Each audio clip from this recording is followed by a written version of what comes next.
Boa noite.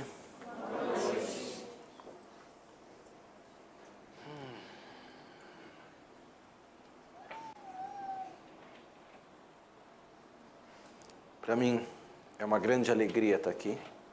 Isso eu não digo como uma formalidade, mas como um sentimento. E até eu cheguei aqui no Brasil faz 2 dias e é muito esquisito para mim chegar aqui no dia seguinte e não estar aqui no centro. É uma coisa meio estranha isso. Até eu estava me sentindo não muito à vontade, para falar a verdade, né? E por várias razões. Uma delas é que eu sempre, não que eu esses últimos 2 dias não estava fazendo nada de necessário, importante ou significativo, não era isso, mas é o fato de, para mim, a possibilidade de estar aqui no centro, de poder juntos compartilhar o Dharma, os ensinamentos, a experiência, é uma das coisas mais preciosas que eu tenho. Então isso sempre me trouxe e continua me trazendo grande alegria, né? Eu só fazendo um pouco aquilo que eu não sei muito bem fazer, que é falando um pouco, compartilhando um pouco as coisas que foram feitas, contando um pouquinho. Eu cheguei agora aqui no Brasil, quando foi? Cheguei aqui na terça-feira, né? Eu cheguei na Itália na sexta do Tibete, na verdade. Aí cheguei na sexta-feira à noite, eu cheguei na Itália, passei sábado e domingo na Itália com 1000 coisas para resolver. Aí reuniões e coisas, tá? Aí depois eu saí segunda-feira, vim para cá. Então eu acabei de passar mais ou menos umas 3 semanas entre principalmente o Tibete e algumas regiões, principalmente parte do Tibete. Eu fui em Pequim, né? Aí Shigatse, o monastério de Trichan Rinpoche, é sempre um grande prazer poder ir ao Tibete. E na verdade não só porque mesmo a própria cidade de Pequim é uma cidade que eu gosto muito, porque é uma cidade grande por um lado, mas uma diferença que eu vejo é que ao mesmo tempo que é uma cidade grande, é uma cidade que tem vários pontos, lugares sagrados antigos. Em relação, para mim, são especiais porque são lugares que são diretamente da nossa linhagem, né? Sai no templo principal budista que tem em Pequim, tem uma estátua de Lama Tsongkhapa enorme, super antiga. Tem a estátua de Buda Shakyamuni que era de Atisha. Tem várias coisas assim, muito especiais do ponto de vista tanto da energia, do significado, da história e assim por diante, porque os imperadores chineses, por séculos, foram discípulos dos lamas tibetanos, especialmente dos Panchen Lamas. Então tem toda uma conexão, mas eu fui no Tibete principalmente para ver meus mestres, primeira parte. Eu tenho, claro, meu mestre principal sempre é Lama Gangchen, porém eu tive a oportunidade indo receber ensinamentos em Tashilhunpo, que é um dos maiores monastérios que tem hoje no Tibete. Eu pude, não só hoje, mas desde sempre, um dos maiores, mais importantes monastérios, a possibilidade de estar indo lá, receber ensinamentos. Então, tendo a possibilidade de ir, mesmo que esse ano eu não consegui o tempo material para poder estudar há muito tempo, mas pelo menos ir ver os meus mestres lá, porque um deles já está mais velhinho, está com 82 anos. Aí eu estava indo, fiz toda a passagem para ir até o Tibete para ver ele, aí quando eu estava saindo de viagem, ele estava em Pequim. Aí por sorte eu consegui ver ele, né? Até brinquei com ele, ele estava lá por uma razão, eu falei, é um sinal de longa vida, porque ele estava para fazer dentadura, catarata e aparelho de audição. Então, eu falei, é um bom sinal de longa vida e de ainda querer fazer mais coisas, né? Nesse sentido, achei bom, mas eu pude ver ele, então deu tudo muito certo, está muito bem. Aí eu fui até Shigatse, onde eu vi outros mestres que eu tenho lá também. E encontrei os meus amigos que eu tenho lá, foi tudo muito bom. E todas as vezes que eu vou para o Tibete me traz uma grande alegria pelo fato de, para mim, é ser uma terra abençoada, mas não só isso, é o fato também da gente, para mim, é um pouco como ir encontrar as nossas raízes em relação à nossa linhagem, tradição, etc., que é muito bom. E depois disso a gente foi num lugar que é chamado Chatren, que eu tive 6 anos atrás, eu já tinha tido lá junto com o Lama Gangchen. E só que 6 anos atrás era mais difícil de chegar até esse local, porque tinha que fazer mais ou menos 1 dia e meio de carro, eram umas 14 horas de carro para poder chegar até o monastério. Hoje em dia tem um aeroporto bem pertinho, a 1 hora. Então isso já ajuda bastante. Então a gente passou 5 dias lá, junto com o Lama Gangchen. E é muito especial poder ver também, porque é uma região no qual toda a população é budista, sim, mas não só, segue exatamente a nossa mesma linhagem e tradição. E Lama Gangchen é um dos lamas mais importantes dessa tradição vivos hoje. Então, quando a gente chega lá, é uma coisa muito bonita de ver, porque a gente vai, por exemplo, tem que ir de uma cidade para outra, de um lugar que demora 1 hora de carro. Quando a gente vai junto com o Lama Gangchen, nesses casos, demora umas 4 horas, pelo menos. Porque cada vez que chega num vilarejo, toda a população do vilarejo está fora de casa, fazendo uma fila na rua, com flores e catas, e oferendas, e incenso, esperando. E aí o carro para, vai devagarzinho, ele vai abençoando pessoa por pessoa. Aí quando terminou, só que um vilarejo, tipo assim, terminou um vilarejo, mais 500 metros é o outro vilarejo. Então, vai assim, então vai demorando um pouco. Muito bonito, a gente via assim, quando eu estava indo, tinha um lugar eles colocam incenso para queimar, que na verdade é pinheiro, coloca pinheiro para queimar, que faz um cheiro bom, então tem a fumaça saindo assim. Então a gente vê fumaça, já dá para saber que tem um monte de gente esperando. Então, e foi lindo, e o Lama Gangchen cansativo ao mesmo tempo, mas ao mesmo tempo uma grande alegria, uma grande dedicação por essas pessoas. E bonito ver também como que, para elas, na verdade, são poucas as pessoas. Eu estava vendo os lamas que efetivamente hoje lá tem esse carisma, tem essa importância no Tibete, e nessa região onde a gente foi, outras também, mas essa é uma delas, são poucos, na verdade, né? Porque eles seguem diretamente a tradição do mestre de Lama Gangchen, que era Trijang Rinpoche, e Lama Gangchen hoje é um dos principais discípulos que ainda está vivo e que está ativo efetivamente, né? E uma coisa que tem também lá, que eles têm muita fé em Lama Gangchen, porque eles receberam muito benefício através das pílulas da água e do creme, né? Lama Gangchen já há muitos anos, muitos de vocês já tiveram essa experiência, tem uma pílula branca, uma pílula vermelha, né? Que é a pílula pai, a pílula mãe, que lá naquela região eles falam um dialeto de tibetano, então a gente precisa de tradutor também. Lama Gangchen precisa de tradutor, eu preciso de tradutor, porque eles falam dialeto. Então, eles chamam as 2 pílulas de Kakamama, né? Que é a pílula do pai e a pílula da mãe. E o fato é que eles tiveram, eu já tive vários encontros lá com os médicos locais, que vieram agradecer a Lama Gangchen pelo benefício que várias pessoas tiveram através dessas pílulas. Normalmente a gente coloca 2 na água e 2 no creme, para uso interno e externo. E o fato é que as pessoas lá têm um grande benefício. Então todo mundo quer as pílulas, vieram 2 pessoas do Nepal especialmente para trazer as pílulas.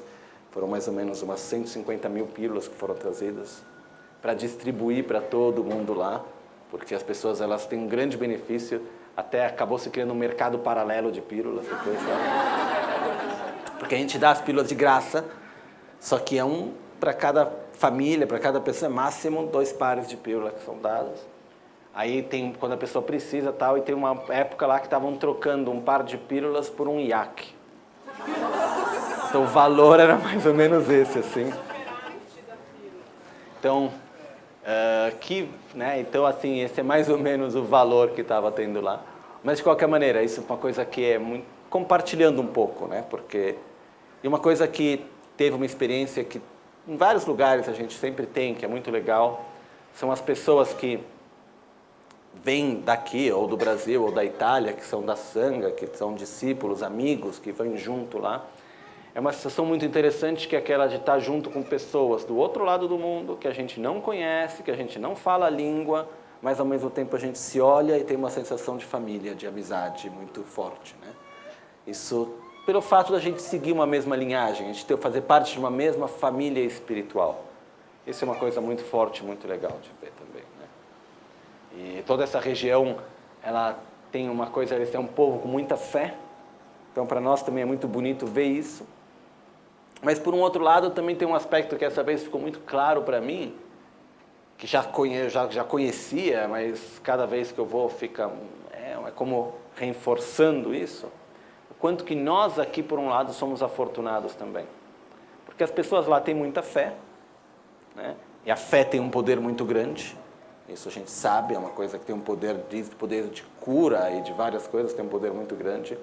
É muito bonito ver um lugar onde a cultura leva em consideração a parte da prática espiritual com tanta importância. Então, por exemplo, eu já falei aqui no centro várias vezes da importância da gente ter em casa um cantinho onde fazer as práticas, etc. Ter, né? Se a gente tiver uma casa grande, ter um quarto que é usado para fazer a meditação, para fazer as práticas espirituais, dedicado para isso, onde fazer o altar. E a gente vê muita casa grande aqui, dificilmente tem um lugar para a prática espiritual, né? Isso é uma coisa bem comum, tal. Aí a gente foi lá, visitou umas 5 casas, que eu me lembro assim, indo que as famílias convidaram, ou porque tinha uma pessoa muito doente que o Lama Gancha foi ver, ou porque era a família de alguém que a gente foi visitar. E em todas as casas que a gente foi, eles têm a parte do Gompinha, que é um pequeno lugar de meditação, de rezas que tem lá.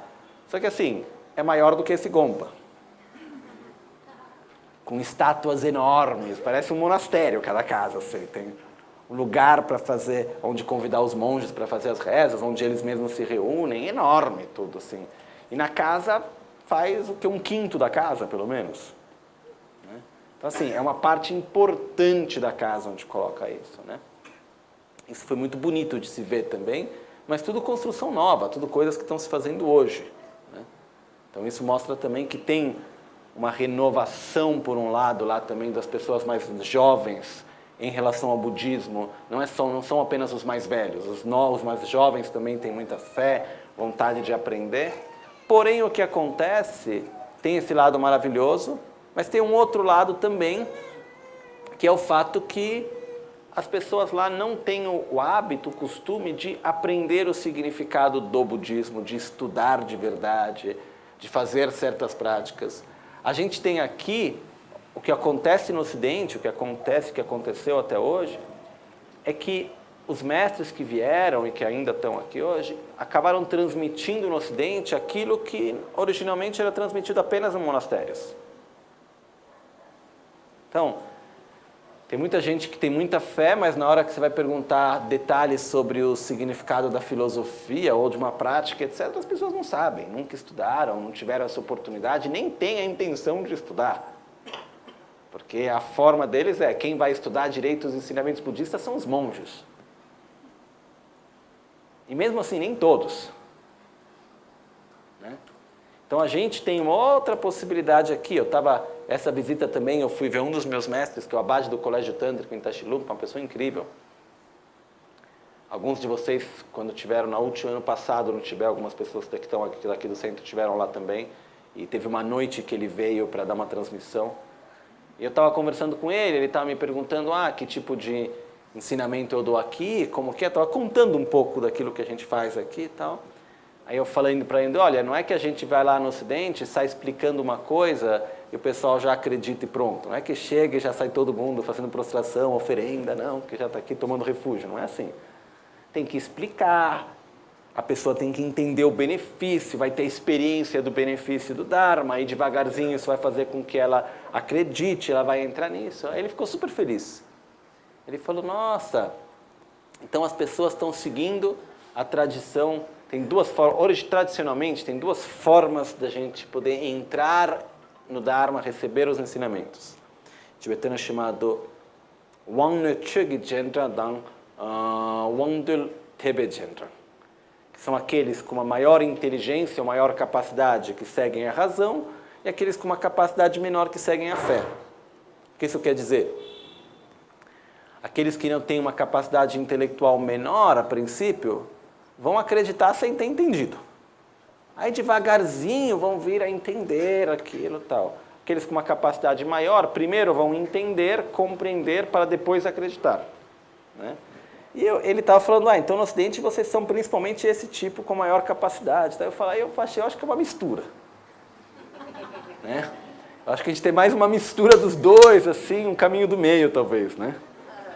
Então, ao mesmo tempo, a gente não sai acreditando, mas também não é que a gente vai ter que entender tudo antes de acreditar também.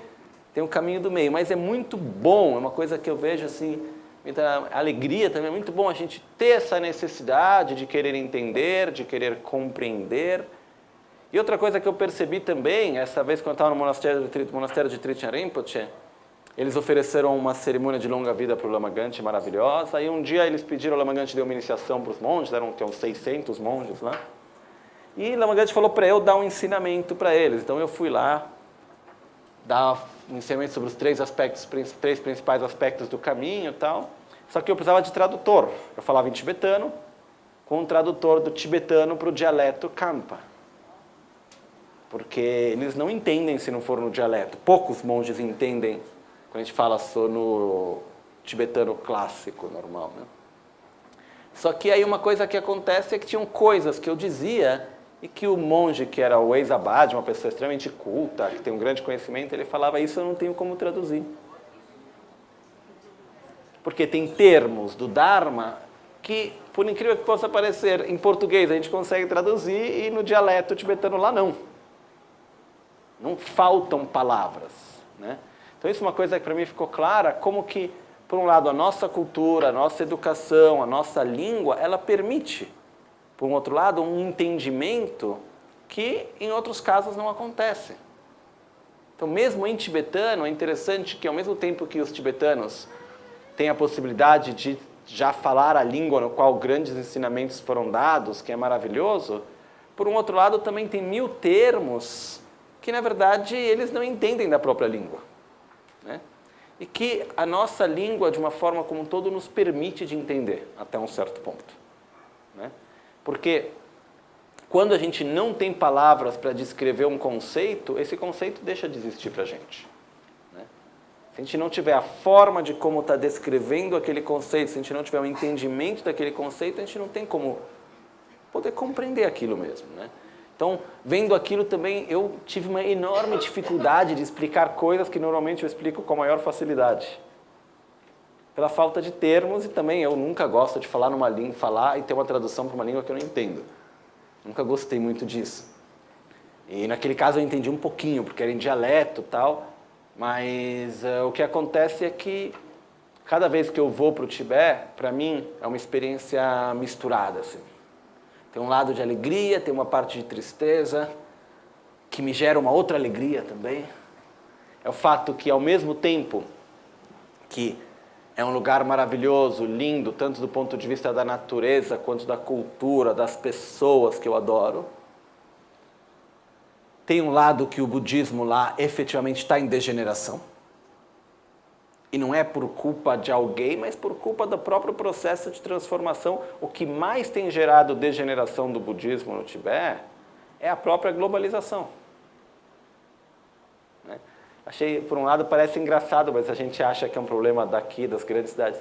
Hoje em dia eles estão criando regras, por exemplo, que quando as pessoas vão almoçar ou vão comer juntos, se encontrar, eles fazem uma cestinha onde colocam o celular. Porque eles têm o problema que as pessoas se encontram e um não fala com o outro, fica cada um com o próprio celular. Isso em Tashilhunpo, no Tibete. Tá? Então, muitas coisas que estão acontecendo o que está muitas vezes degenerando ao mesmo tempo os ensinamentos, etc., é o quê? É a própria globalização, é o fato das pessoas terem outros estímulos e acabarem perdendo a própria identidade. Isso está acontecendo muito, né?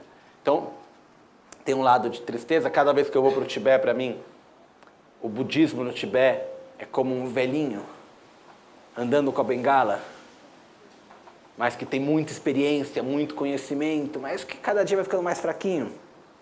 E quando eu venho para o Ocidente, como aqui no Brasil, para mim o budismo aqui é como um bebezinho que não está aprendendo a andar, mal sabe falar ainda, totalmente inocente, que acredita em tudo, que está misturando tudo, ainda aprendendo como são as coisas, né? Eu vejo a importância, e o que me traz uma alegria quando eu vejo isso também, é a importância do papel que a gente tem aqui. Que é aquele de manter em vida uma tradição que ela foi se deslocando de cultura em cultura. O budismo não é que foi sempre budismo tibetano. Veio dos ensinamentos de Buda na Índia, passou pelo Nepal, foi para a área que hoje é Paquistão, no Vale de Swat, foi para vários lugares e foi se adaptando a cada cultura. E a gente está num processo aqui no Ocidente de ter que trazer e se adaptar à nossa cultura, mantendo a essência, e o que nós vivemos hoje num período que é uma ponte entre uma tradição que ainda está viva, por nossa grande fortuna, maravilhosa, mas que ao mesmo tempo ela vai se manter viva, se adaptando a outras culturas, que é o que está acontecendo aqui, né? Então, teve uma vez Geshe Khyentse Gyatso, um grande mestre, fundador da nova tradição Kadampa. Ele tem uma frase que se atribuem a ele, que eu sempre gostei, que ele dizia: não é comendo momo que a gente se ilumina. Momo é a comida clássica tibetana, né? É assim, né? Tipo, se fosse o contrário, não é comendo arroz e feijão que atinge a iluminação. No sentido, o momo é a comida clássica para dizer, não é através da cultura tibetana. O budismo é uma coisa, a cultura tibetana é outra. Porém, a gente tem que agradecer, porque dentro da cultura tibetana que o budismo foi mantido em vida por séculos, e que ainda está aí, e que a gente pode receber hoje para poder adaptar a nossa cultura. Então, isso para mim é sempre um momento de alegria. Aí depois do Tibete, antes do Tibete, primeiro eu tive uma parte que é a parte de Shigatse, Tibete Central, aí depois eu tive num fórum mundial budista que é feito uma vez a cada 3 anos, alguma coisa assim, que é um encontro de umas 1.200 pessoas, grande maioria deles monges, etc. Índia, Sri Lanka, Japão, Tailândia, várias partes do mundo que estavam se encontrando lá, no qual Lama Gangchen era um dos principais convidados, no sentido que tinham várias pessoas falando, tal, mas no fórum aberto a todos, na abertura tinham 9 pessoas falando, uma delas era Lama Gangchen, e foi muito bom. Assim, eu acho que é bem interessante a forma como foi conduzido um encontro entre representantes de várias organizações budistas.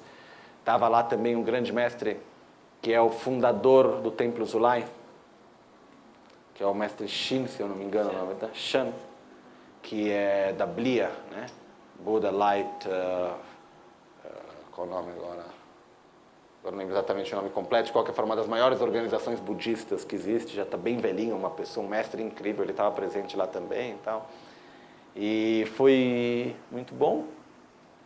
É interessante ver também como está acontecendo na China hoje. É um país que, depois de ter tido um grande desenvolvimento econômico, efetivamente, nos últimos anos, agora as pessoas estão cada vez com uma sede maior de espiritualidade também. Então, e o budismo está preenchendo um pouco esse espaço. Então, existe uma grande sede das pessoas locais na China também de ir para o budismo. E o budismo tibetano sempre teve um pouco esse papel, porque os mestres dos imperadores eram os lamas, então sempre teve uma relação entre o Tibete e a China nesse sentido também, né? Então a gente vai lá, então acabaram de construir poucos anos atrás uma estátua de Buda de 88 metros. Aí fazem coisas enormes assim do budismo que está acontecendo, então é interessante ver essa nova energia que está sendo colocada também, né? Mas por um lado eu vejo que está colocado uma grande energia, o que está se investindo materialmente no budismo na China, por exemplo, é uma coisa que aqui a gente nem sonha.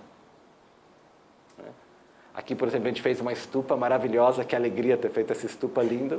A gente vai lá no Tibete, tem um lama que é o Rata Rinpoche, que é um lama que tem um grande respeito. Ele tinha construído o monastério dele, aí teve um desmoronamento da montanha, teve que reconstruir tudo do zero. Aí em 6 anos, quando a gente voltou, o monastério reconstruído maravilhoso e fez uma estupa nova de uns 30 metros de altura, quase. Então, assim, e isso é tudo feito no campo, no interior, com as pessoas, com a ajuda das pessoas. Então, isso é uma coisa que tem um investimento muito grande. Mas, por um outro lado, uma coisa que está gradualmente acontecendo é que a gente acaba recebendo no Ocidente os ensinamentos com uma qualidade que lá eles hoje em dia faltam. Então, a gente tem algo muito precioso aqui também, né? Eu, por exemplo, para mim é muito esquisito e, ao mesmo tempo, não posso dizer constrangedor, mas não é a coisa mais natural. Eu, que sou um brasileiro, estar dando ensinamentos para um monastério no Tibete com 800, 600 monges e ver que, na verdade, o conhecimento que eu tenho efetivamente é uma coisa que poucos de lá têm. Então, é o fato, como o Lama Gangchen já disse, devagarzinho com o tempo vai chegar um momento no qual do Ocidente a gente vai levar o Dharma de volta para o Oriente também, né? E de uma certa forma isso já acontece. Então, isso para dizer o quanto que nós somos afortunados aqui também, né? E, então foi isso, assim, em poucas palavras teve essa viagem, foi tudo muito bom. E o Lama Gangchen pediu para mandar um grande abraço a todos. Ele não pôde vir agora, como era o programa originalmente, por causa dessa viagem que ele teve, aí tem um outro compromisso que ele vai ter agora no começo de dezembro também, então não dava para encaixar no meio disso. Então, muito provavelmente, a gente está só fechando as últimas datas. O Lavagante vai estar vindo no Brasil em janeiro, né? E, então, em momento algum, é porque tem algum problema de algum tipo, por uma razão de datas que tem que se encaixar entre uma coisa e outra, né? Então, muito provavelmente, ele vai estar vindo aqui em janeiro. Muito bem.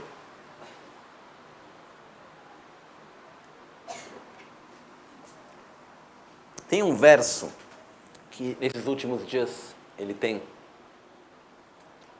passado na minha mente várias vezes, que é um verso muito conhecido de Lama Tsongkhapa. Lama Tsongkhapa é um dos principais mestres da história do budismo, fundador da tradição Gelupa, século XIV. Ele dizia: Sampasana sadan lamyan san, sampangena sadan lamyan en, tamche sampadala ra lepe. Sampasana sadan lamyan san. Se o pensamento for bom, os caminhos e as terras serão boas. Se o pensamento for ruim, sampangena, os caminhos e as terras serão ruins. Tudo depende do pensamento. Tem o último verso que eu não estou me lembrando em tibetano que diz: por isso cultive um pensamento positivo. Quando a gente fala sobre os caminhos e as terras, a gente pode ler isso de diferentes maneiras. Tem uma forma um pouco mais detalhada que fala sobre os caminhos. Dentro dos ensinamentos budistas, tem o caminho à iluminação, que é o processo de desenvolvimento da nossa mente, que é dividido em 5 caminhos e 10 terras, que são os 10 bhumis, né? Mas isso é uma coisa mais complexa. Mas tem uma outra leitura que é simplesmente o processo que a gente vai ter na nossa vida e os estágios, as conclusões, as realizações que a gente vai ter. Então, quando a gente observa, o maior recurso que a gente possui na nossa vida é a nossa mente. Mesmo de um ponto de vista bem prático. A gente pega pessoas que tiveram muito sucesso, que puderam realizar coisas especiais na vida, materialmente mesmo. Qual é o maior recurso que eles tinham? A mente. Pega uma pessoa que nasceu com todos os recursos materiais maravilhosos, mas não tem uma mente boa. Tem uma tendência muito maior de perder tudo aquilo que recebeu. Por outro lado, você pega uma pessoa que nasceu materialmente com nada, mas que tem um grande dom interno, pode fazer 1000 coisas. Faz a diferença. Então, o maior recurso que nós possuímos na nossa vida é a nossa mente. E o resultado daquilo que ocorre na nossa vida é resultado do nosso estado interior. Então, o fato de ter uma mente positiva, de se conectar, na verdade, de se direcionar para aquilo que é o bem para nós mesmos, é o bem para os outros. Em poucas palavras, é ter uma atitude sincera de amor. Amor no sentido mais profundo mesmo, que é querer o bem e agir com coerência diante disso, né? Porque, na verdade, o que todos nós queremos, a gente já sabe disso, já falou disso 1000 vezes, o que todos nós queremos é ser feliz. E o que é interessante é que a gente conecta com o aspecto de ser feliz, por exemplo, o fato de receber amor. Só que quanto mais a gente tem uma atitude egoísta de querer a atenção, de querer o amor, menos a gente recebe. Quanto mais a gente tem uma atitude mais altruísta de querer dar e ter satisfação pelo que a gente recebe e ter gratidão por aquilo que a gente recebe, mais a gente recebe. Hoje mesmo eu estava refletindo um momento como que eu sou afortunado, como em todos os lugares onde eu acabo indo, eu acabo recebendo muito. Eu acredito que eu recebo muito mais do que aquilo que eu posso dar. Então, desde agora eu cheguei em Pequim, tem uma senhora lá que é uma discípula e que também recebe super bem, cuida, dá amor, da forma como ela pode, da melhor maneira. A mesma coisa chegou no monastério, ou meu amigo em Tashilhunpo, no Tibete, ou em vários lugares, em todos os lugares onde eu vou, eu acabo recebendo muito. Estou muito grato por aquilo que eu recebo. Mas eu acredito que isso vem pelo fato de ter a disposição de dar. Então, quando a gente tem na base a atitude de querer dar ao próximo, sem necessariamente querer algo em troca e ao mesmo tempo ter a gratidão por aquilo que a gente recebe, a gente acaba recebendo muito mais. Quando a gente fica meio obcecado por querer receber, então eu tenho que receber atenção, eu tenho que receber amor, etc., a gente acaba recebendo menos, o que a gente recebe não é o bastante, e a gente acaba ficando frustrado. Isso é uma coisa que eu também estava observando, refletindo um pouco esses dias, como que muitas vezes eu vejo que a gente tem a necessidade de receber atenção, né? Eu não sei, de vez em quando eu me espanto. Eu não sei se é porque eu não sou muito desse jeito, mas eu vejo assim que tem vezes que a gente tem uma necessidade muito grande de receber atenção. Eu me pergunto, mas por quê? É como se a gente recebendo atenção, a gente se sentisse vivo, que é reconhecido, então a necessidade de alguém que vai lá e nos reconhece, passa a mão, faz um carinho, né? Faz uma massagem no ego. A gente adora. Né? Mas por quê? E o mais incrível é que quanto mais a gente quer, menos a gente tem. Quanto mais a gente se coloca na situação de querer atenção, de querer reconhecimento, etc., menos a gente vai receber. Não só a gente vai receber menos, quanto que aquilo que a gente receber vai ter sempre uma capacidade de satisfação menor.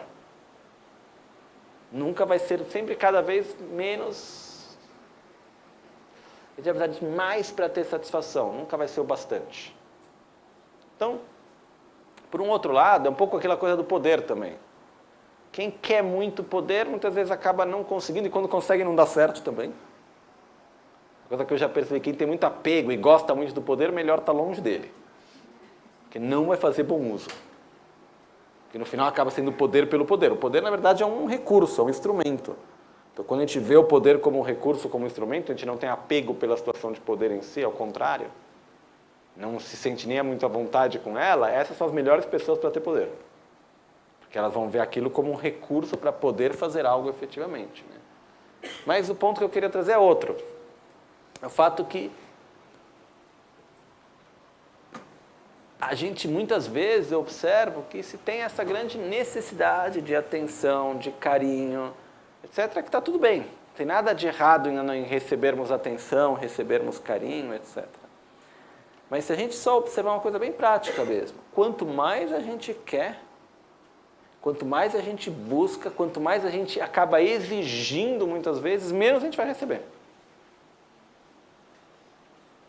Quanto mais a gente der amor, carinho, respeito, gratidão, mais a gente recebe.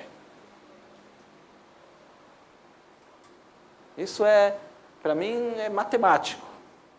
Funciona. E é muito bonito a gente poder ver que quando a gente pode dar com o coração aberto, a gente recebe, muitas vezes, sem necessariamente precisar de uma troca ou alguma coisa. A gente pode ter isso em qualquer lugar. E vai além da língua que a gente fala, do lugar, da cultura na qual a gente vive. Né?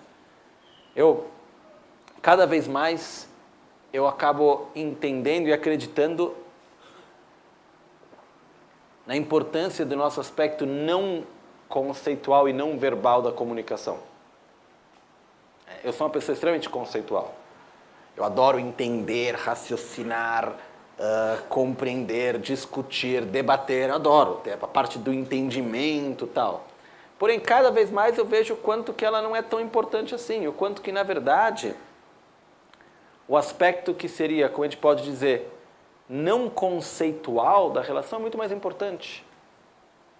Quanto que tem um poder muito maior, poder se olhar nos olhos e transmitir amor e confiança um ao outro, do que entender o que está sendo dito. Né? É até uma experiência que eu adoro, ir viajar para um país onde eu não falo a língua.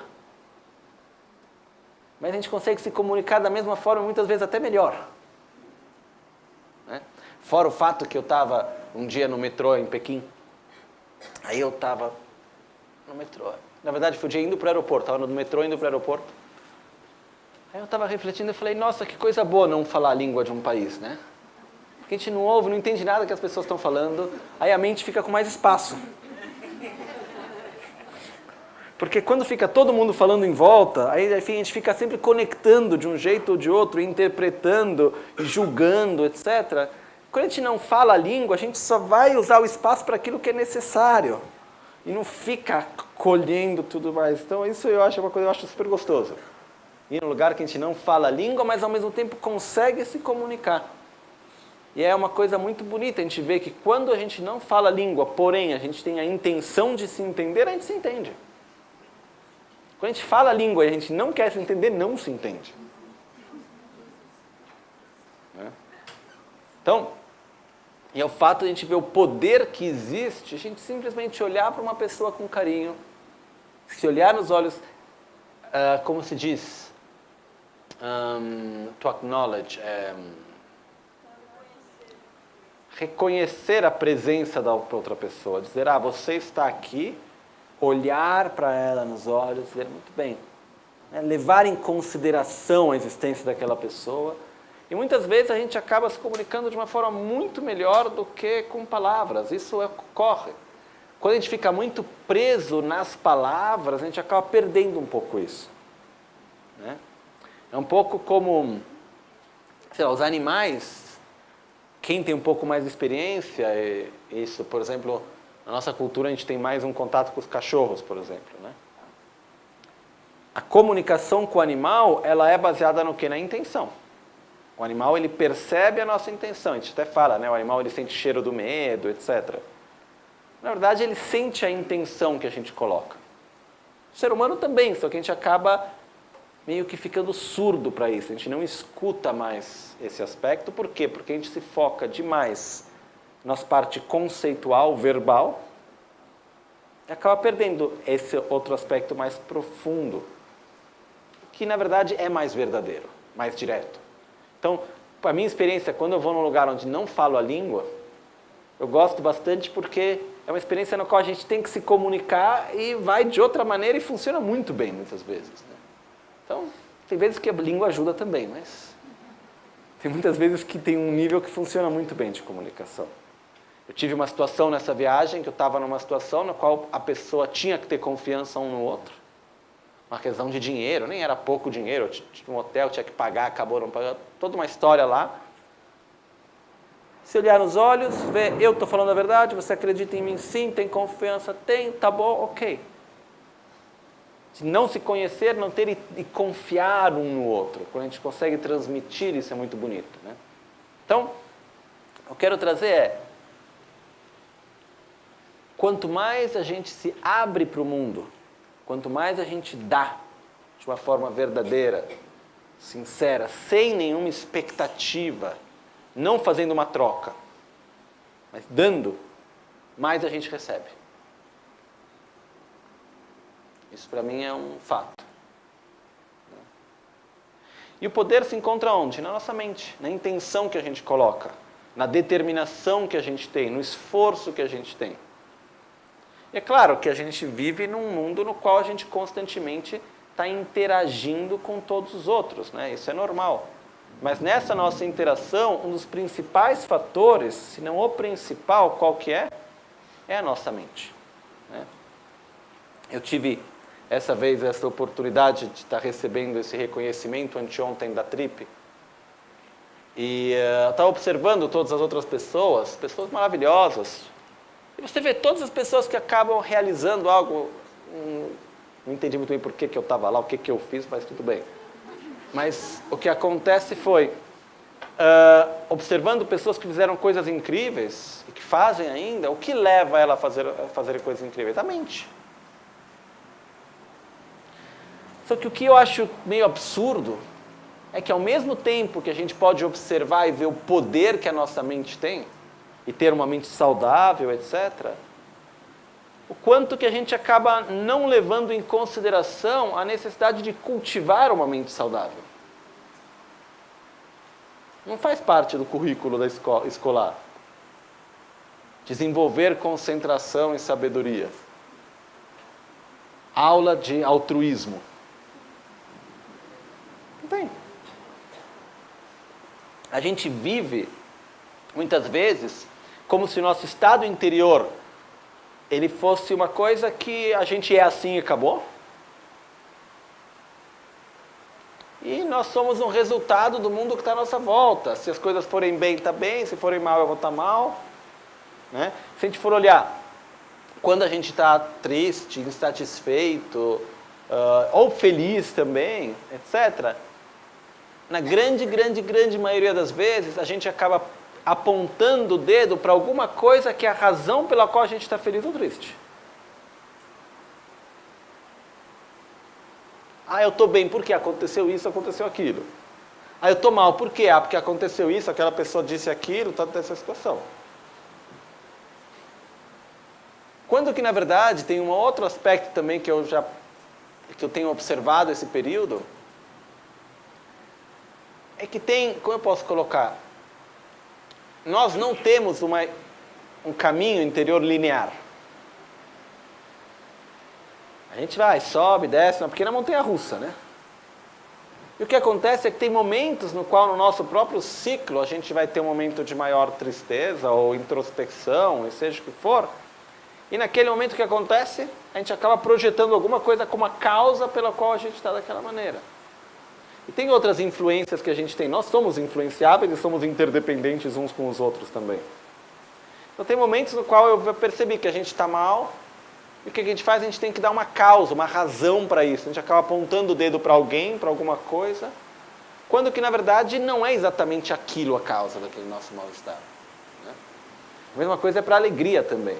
Então, em poucas palavras, é o fato da gente não ser um simples resultado do mundo que está à nossa volta. Nós interagimos com ele, com certeza.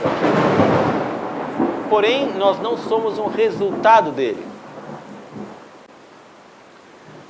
Se a gente tiver estabilidade interior, aconteça o que acontecer, a nossa estabilidade vai se manter. Se a gente está triste, se a gente está mal, aconteça o que acontecer, a gente vai continuar triste e mal.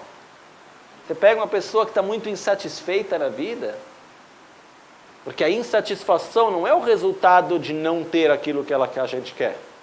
A insatisfação é um estado interior. Porque, se a gente for observar, a grande maioria das pessoas que estão insatisfeitas, elas têm muito mais do que não têm. Mas a insatisfação é um estado interior. E quando pega uma pessoa que é muito satisfeita, ela pode conseguir o que ela quiser, ela vai continuar sendo insatisfeita. Vai ter sempre a coisa, vai ficar sempre dando volta naquilo, vai estar sempre vendo que não é o bastante, que não está bom de um jeito, que não vai estar bem do outro, e vai continuar naquele ciclo. Né? Então, o ponto principal é, do momento no qual, como dizia Lama Tsongkhapa, uma mente boa vai trazer caminhos e terras boas, uma mente ruim vai trazer caminhos e terras ruins, tudo depende do estado mental, vamos cultivar então a mente positiva. Isso é extremamente importante e é possível cultivar paciência, equilíbrio, satisfação, etc. Né? Uma coisa que... Hoje eu tive um encontro hoje de manhã e um senhor me fez uma pergunta que foi: como fazer? Porque a gente se encontra com os amigos, aí a gente tem um problema, aí a gente se vê com aquela pessoa um ano depois e ainda está, não é esse, ainda tem alguma coisa para resolver, está sempre com um problema aí, nunca consegue resolver, parece que chega um momento e fala, mas quando eu resolver isso vai estar tudo bem, aí de repente quando vê ainda não foi, aí tem sempre algum problema, o que fazer com isso? Né? Como resolver isso? Eu acredito que a resposta é extremamente simples. A solução do problema se encontra no fato que não tem solução. Não sei se é claro isso. Em outras palavras, o fato da gente ficar na expectativa que a vida pode ser perfeita sem nenhuma dificuldade é uma ilusão. Quando se resolve um problema, qual que é o resultado? Nasce outro. Pelo menos um, quando não mais. Isso faz parte da vida. Resolve aqui, dá problema lá. E eu, que muitas vezes tenho que lidar com muitas pessoas, eu vejo que é uma coisa assim, tá com uma pessoa com problema, você vai lá, ajuda ela a resolver, aquela pessoa tá bem, aí aquela que estava bem já não está bem de novo. Aí vai lá, e você vai lá, ajuda aquela pessoa tá bem, aí a outra daqui a pouco já surtou de novo e já não sei o quê. Nunca vai ter assim, momento no qual está todo mundo bem é muito difícil. É assim, fazer o quê, né? Então, o que acontece... Aí você vai lá e a pessoa está um momento na vida no qual está com uma dificuldade, ajuda, tal, supera aquele problema. Aí tem outro. Faz parte. O que acontece? Trijang Rinpoche falava sobre isso num livro que ele escreveu, que são transcrições de ensinamentos, muito bonito, que ele falava. E onde também fala sobre isso, deixa eu me lembrar o texto, é no Bodhisattva Charyavatara, se eu não me engano agora. Agora me fugiu de mente qual é o texto, mas falava. Ah não, agora me lembrei. É um livro que eu estou lendo, muito bonito, se alguém puder ler em inglês, é um livro muito bom, chamado The Book of the Kadam, que é um livro grande, que é conversas entre Atisha e Dromtonpa, que era o seu discípulo principal, por volta do século XI. E tem um momento no qual Atisha, que foi aquele que trouxe o budismo para o Tibete a segunda vez, que a nossa linhagem passa, ele diz para Dromtonpa, disse, aceite o sofrimento como sofrimento, e dessa forma deixe de sofrer. Né? E ele pergunta, Dromtonpa pergunta, mas de que maneira? Mas se eu aceito o sofrimento como sofrimento, eu não estou me resignando diante dele, e por isso eu não vou sofrer ainda mais? Eu não estou deixando de lutar, entre aspas, contra o sofrimento? E a Atisha dizia, não. Nós sofremos muito mais pelo medo de sofrer e pela nossa não aceitação do estado de sofrimento do que pelo sofrimento em si. No momento no qual eu pego e falo, tudo bem, tem essa dificuldade, tem esse problema, tem essa dor, essa doença, seja o que for, é o que é? É. Ótimo, vamos lá. Eu vou colocar minha mente na solução, onde eu posso investir algo positivo. Porque a vida passa rápido, né? E uma coisa que para mim é cada vez mais clara, o maior, isso eu nunca li, então posso estar bem errado, mas é a minha interpretação pessoal. O maior apego que nós temos é o apego pela realidade assim como nós queremos que ela seja. É maior do que o apego pelos prazeres, é maior do que o apego pela imagem, é maior do que muitos apegos. A gente tem uma nossa visão de como as coisas devem ser, e o que acontece quando elas não são como a gente acha que elas devem ser, ou seja, sempre? A gente fica mal.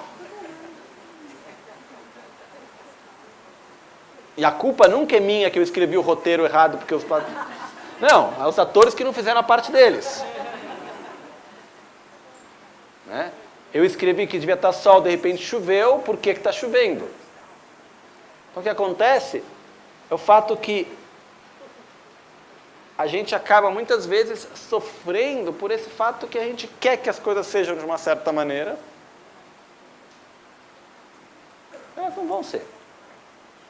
Por um outro lado, a gente não é capaz de viver sem projetar. É normal que a gente vai ter a nossa projeção de o que a gente imagina, a gente gostaria que fosse de um jeito, ou de outro a gente encontra uma pessoa, a gente já tem a projeção do que ela deveria ser, ou o que a gente acha que ela vai fazer. E quando a gente encontra uma pessoa,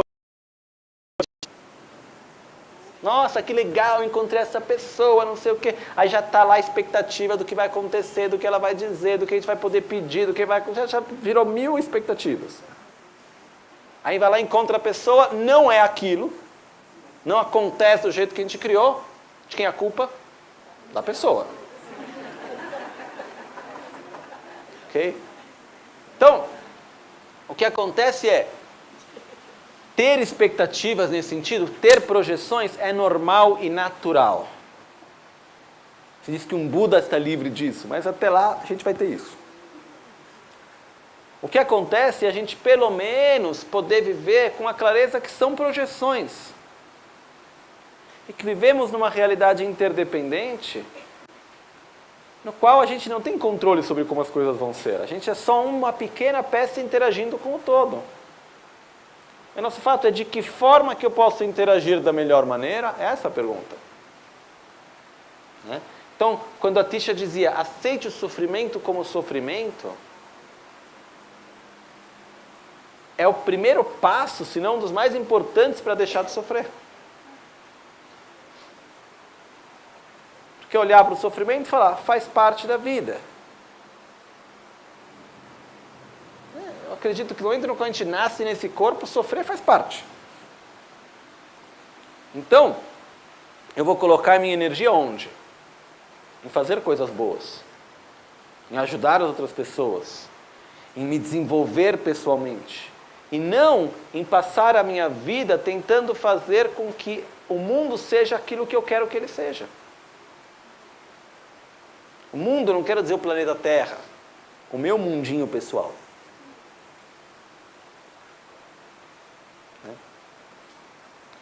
E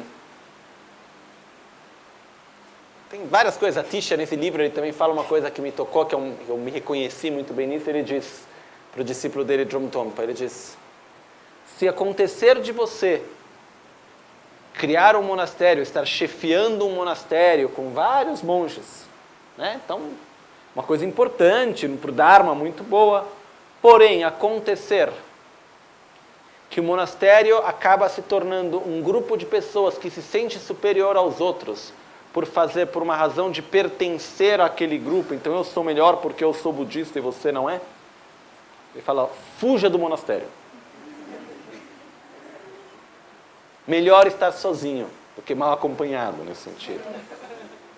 Mas o que ele dizia é a importância da gente não se apegar a uma tradição espiritual que nem torcedor de time de futebol. Por que um time é melhor que o outro? Porque é o meu time. Que outra razão tem? Então, muitas vezes, as pessoas acabam tendo uma atitude dentro da religião que nem tem com o time de futebol. É a minha religião que é melhor que a tua. Eu sou melhor que você. Eu sou uma pessoa melhor, mais iluminada, com mais perto de Buda, ou seja o que for, porque eu estou na religião certa e você não está. Se a gente fizer assim, a gente está no caminho bem errado. A importância, Tisha, nesse livro, tem uma passagem com muita clareza que ele nos lembra da importância de respeitar verdadeiramente todas as tradições e, ao mesmo tempo, seguir com determinação aquela que a gente prefere. Né? Na verdade, esse livro, que são 23 capítulos principais, é o comentário da Guirlanda de Joias do Bodhisattva, que é um texto que eu já li aqui algumas vezes. Né? Que são conversas entre a Tisha e Drum Tompa, e no final de cada conversa tem uma passagem desse texto, né? Que é muito bonito. De qualquer maneira, como dizia Tricharya Rinpoche, como a Tisha lembrou depois também nesse texto, ele dizia, aceitar os problemas, aceitar as dificuldades, aceitar o sofrimento pelo que ele é. Aceitar não quer dizer se submeter, se resignar, mas é colocar energia na solução e ver o que podemos fazer diante daquilo que a gente tem. Porque o mundo não é, e não acredito que vai ser em tempos breves, aquilo que a gente quer que ele seja, né? Tem 1000 problemas. E com o mundo eu não estou querendo falar do planeta Terra. Estou falando do nosso mundo pessoal também. Das pessoas que estão à nossa volta, das dificuldades que a gente tem. A única coisa que a gente pode fazer de verdade é interagir. Usar o nosso corpo, a nossa palavra, a nossa mente, para ser uma peça que vai estar interagindo na interdependência complexa do todo para fazer com que as coisas sigam um caminho ou outro. Nenhum de nós tem a capacidade de ir lá e mudar alguma coisa. Nem numa pessoa, nem num grupo, nem numa instituição, nem num país, em lugar nenhum. O único poder que a gente tem é de interagir. Coisa simples isso, mas quando a gente consegue compreender isso, ajuda muito. Porque muitas vezes gera uma grande frustração o fato da gente querer que as coisas sejam de uma certa maneira, as coisas não serem da forma como a gente quer que elas sejam, a gente quer o bem, mas as coisas não são da forma como a gente quer e a gente fica mal com aquilo, a gente pode até se sentir impotente porque a gente faz alguma coisa para melhorar e aquilo não melhora, a gente não sabe como fazer aquilo. Isso acontece desde as pessoas que estão perto de nós, que a gente gostaria que fossem de uma forma, ou que deixassem de ter uma atitude que a gente vê que não faz bem. E a pergunta é, o que eu posso fazer? Né? Porque compaixão sem sabedoria gera frustração. Eu desejo que você não sofra. E eu não sei como te ajudar para isso. No final gera frustração. Por isso que é muito importante, junto com o amor, junto com a compaixão, tem que sempre ir junto à sabedoria. São como duas asas no budismo, método e sabedoria. Amor, compaixão e sabedoria. A sabedoria, ela está em respeitar e ter consciência da realidade assim pelo que ela é. Então, no momento, por exemplo, no qual a gente tem consciência que o que podemos fazer efetivamente é interagir, e eu desejo que você não sofra, mas eu sei que eu não posso tirar o seu sofrimento. Eu respeito o teu limite e o meu limite. E através disso eu vou colocar a melhor da energia para poder interagir positivamente. Eu não vou me sentir em culpa porque eu não estou eliminando o seu sofrimento, eu não vou ficar frustrado porque você ainda está sofrendo. O que eu vou fazer é interagir da melhor maneira que eu posso, respeitando o meu limite também. Usando minha sabedoria e minha ignorância, né? Da melhor maneira que eu posso. Então, diante disso, é o fato na nossa própria vida a gente dizer, tá bom, temos problemas? Ótimo, faz parte. É diante dos problemas, das dificuldades que a gente tem uma oportunidade ao mesmo tempo de estar crescendo também. De estar aprendendo. Isso é uma coisa que a Tisha também dizia muito. Ele colocou com muitas clarezas, os nossos inimigos são os nossos verdadeiros amigos. Não no sentido que os amigos sejam inimigos, mas no sentido que é com as pessoas com as quais a gente tem dificuldade, é nas situações que nos tiram da nossa zona de conforto, que a gente vai ter a necessidade de fazer o esforço para se transformar e para colocar em prática aquilo que a gente aprende. Porque é fácil ser uma pessoa gentil, equilibrada, amorosa, quando está tudo bem. Do mesmo fácil que é como que é super fácil ser um ótimo amigo e companheiro quando está tudo bem.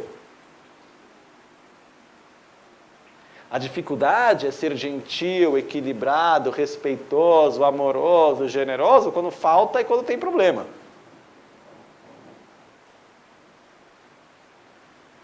Então, é nos momentos de dificuldade que a gente tem que colocar em prática aquilo que a gente aprende. Em outras palavras, nós somos seres preguiçosos. Eu sou o primeiro. No sentido que, se está bem assim, para que mudar? Poderia ser melhor? Poderia, mas também, né? Estou falando interiormente. Então, quando a gente sai da nossa zona de conforto, a gente é obrigado a fazer alguma coisa. E por isso que eu acredito que os problemas, as dificuldades são sagradas nesse sentido. Né? Tem um verso que diz, se eu não me engano é do Bodhisattva Charyavatara, que diz, Dungal menan nechung me.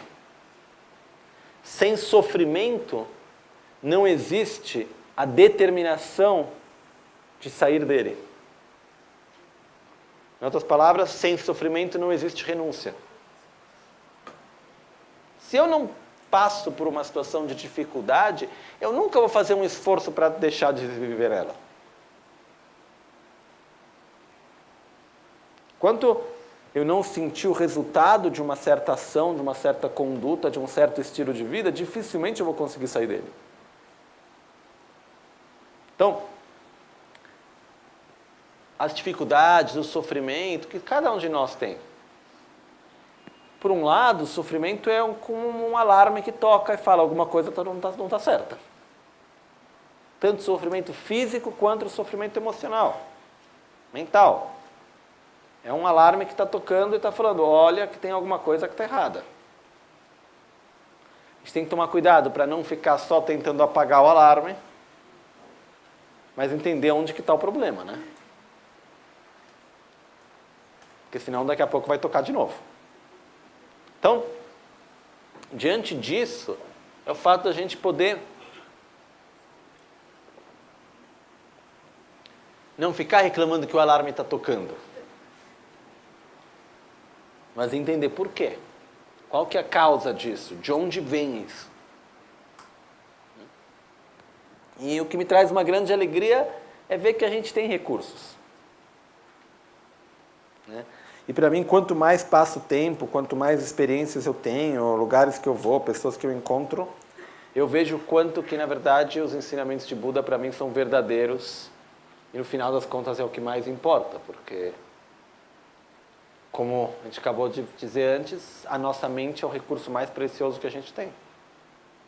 Então, poder cultivar uma mente saudável não é óbvio.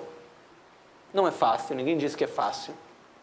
Uma vez uma pessoa, um amigo me disse, ele falou, nossa, Lama, quando eu comecei a seguir o budismo eu gostei tanto, coloquei tanta energia, porém ninguém me disse que era difícil, né? Eu falei, porque alguém disse que era fácil? Ele falou, não, mas também não disse que era difícil. O que acontece é que não é fácil se olhar nos olhos. Não é fácil sair da própria zona de conforto, andar contra a correnteza. Mas é muito bom. Uma das dificuldades que acontece um pouco quando a gente começa a seguir um caminho espiritual com maior determinação e sinceridade mesmo, é que tem uma hora que a gente começa a seguir esse caminho, primeiro tem um momento de se apaixonar pelo Dharma, maravilhoso e tal, aí tem uma hora que aquela paixão daquele jeito passou, a gente sentiu um grande benefício no começo, porque a sujeira mais grossa se foi, a gente sente um grande benefício, tem uma hora que a gente sente que a coisa meio que não vai para frente. Por um outro lado, a gente não sente mais graça, não vê mais graça nas coisas que a gente via graça antes, mas também não consegue viver sem elas, e se sente meio que em cima do muro, não faz parte nem de um nem do outro, e tem um momento de dificuldade nesse processo, que é normal. Né? Eu acho que uma das advertências que a gente deveria dar para o ensinamento de Dharma é cuidado, pois não tem volta. Porque é uma coisa que, independentemente da tradição que a gente possa seguir ou não, se a gente tivesse uma pessoa religiosa ou não, eu pessoalmente não me vejo uma pessoa religiosa, esse é um outro assunto. O fato é, quando a gente tem uma experiência de verdadeira no nosso caminho espiritual, quando a gente começa a andar contra a correnteza, é difícil, mas não dá para voltar. É muito mais doloroso voltar do que continuar andando. E o que acontece é, qual é a correnteza? É viver a vida de uma forma totalmente apenas materialista, de uma forma totalmente egoísta, que é o que muitas vezes a gente vê à nossa volta. E depois a gente começa a ver que quando a gente começa a encontrar o gosto, a sentir o gosto, como eu posso colocar? É difícil de colocar em palavras. Eu diria o gosto do Dharma, mas é o gosto de ter um significado para a vida que vem de dentro para fora. Depois, é como não dá para voltar para trás, não dá para viver sem aquele gosto. Isso é uma coisa muito boa, nem sempre fácil. Né? Porque tem um momento no qual também a pessoa pode sentir um pouco como que se fosse, posso dizer, um peixe fora d'água. De repente se olha em volta e fala, nossa, mas eu não me tenho mais conexão com tudo aquilo que antes eu tinha, as situações, a coisa não se encaixa muito mais. É normal. Eu acho que isso acontece para muitos.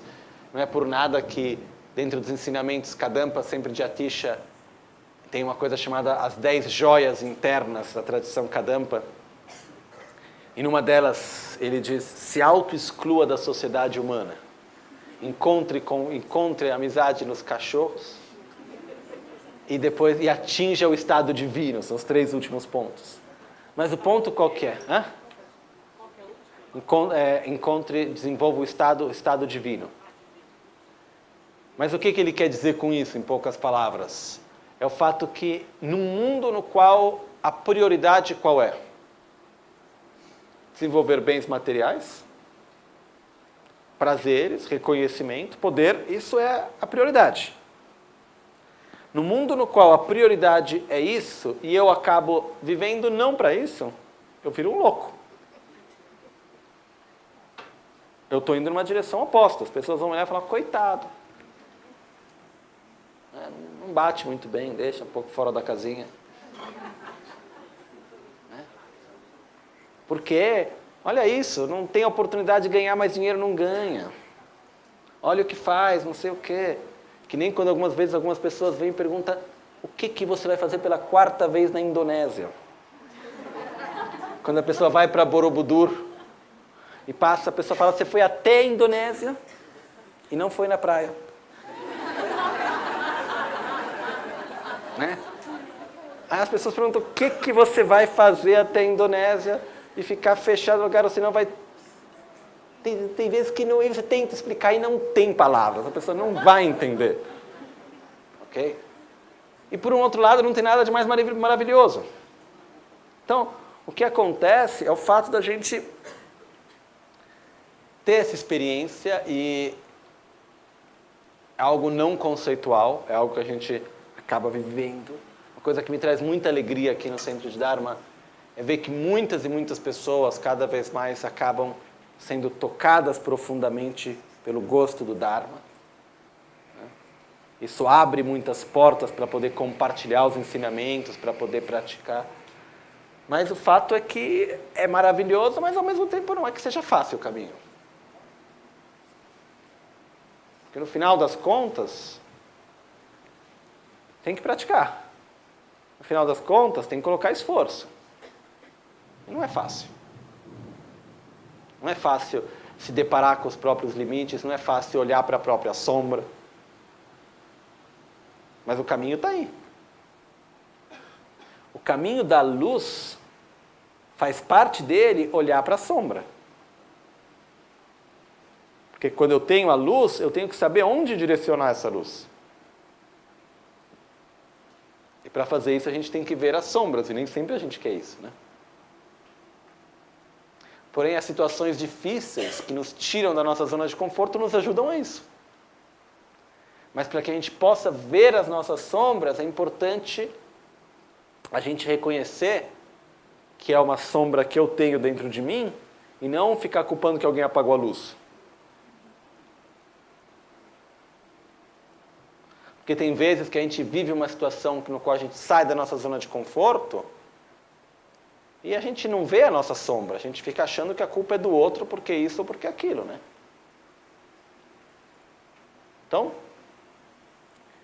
é claro que vivemos numa interação e onde cada um faz a sua parte. Porém, se eu não vivo bem uma situação, é porque tem algo dentro de mim que acaba ressoando diante daquela situação e que eu não consigo viver ela bem. O que eu posso aprender diante disso? E eu acredito muito que quanto mais a gente acaba aceitando as coisas, colocando energia num lado mais para a solução e vendo o que a gente pode aprender com as situações, mais as situações acabam se desencadeando e acabam funcionando de uma forma melhor. É aquilo que a gente disse hoje logo no começo. Quanto mais a gente dá, mais a gente recebe. Quanto mais a gente dá sem a expectativa de receber, mais a gente acaba recebendo. Isso é muito verdadeiro. Claro que não é tão simples assim. Então, se eu quero receber muito, não deixa eu dar, porque aí eu vou receber. Aí já não funcionou. É que nem a história de ser humilde, né? Hoje tem um artista, poeta italiano, Roberto Benigni.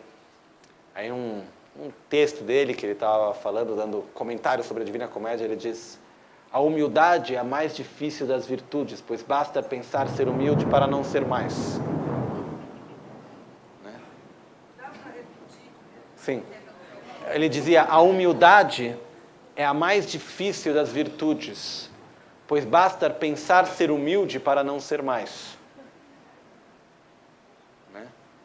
E a mesma coisa do fato de a gente dizer, dar aos outros porque eu quero receber, aí já não deu certo. No sentido que aí eu já estou dando porque eu quero receber algo em troca. Aí já não é mais uma generosidade sincera e pura nesse sentido. Né? Mas o fato é que quanto mais a gente se abre para o mundo, mais a gente recebe. E diante disso, um dos aspectos para mim essenciais e importantes é a gratidão. Né? Eu sinto falta disso muitas vezes. Eu tenho a sensação que nós vivemos numa realidade bastante rica materialmente. Nós temos muitos recursos. A gente sempre tem a sensação que não é o bastante. A gente sempre, muitas vezes, olha a parte que não está bem. Mas falando do nosso dia a dia. Tá? Temos problemas na nossa sociedade? Vários. Não estou dizendo que isso não exista. Porém, a gratidão, ela gera uma energia de alegria, que vai gerar ao mesmo tempo uma energia e uma força para construir coisas boas e para ir para a solução. E é um dos sentimentos mais especiais, a gente poder agradecer. Mas de verdade, não só verbalmente também é importante. Coisa linda, a gente poder agradecer de verdade a cada um, mesmo aqueles que a gente menos acha que deveria agradecer. Mas quando a gente agradece, quer dizer que a gente recebe. Se eu recebi, quer dizer que eu possuo, que bom. Quando a gente não agradece, quer dizer que a gente não tem o bastante. Ou aquilo que a gente tem, é óbvio que a gente tem que ter aquilo e é devido. Então, agradecer as pessoas que a gente encontra, agradecer a vida, agradecer aquilo que a gente tem.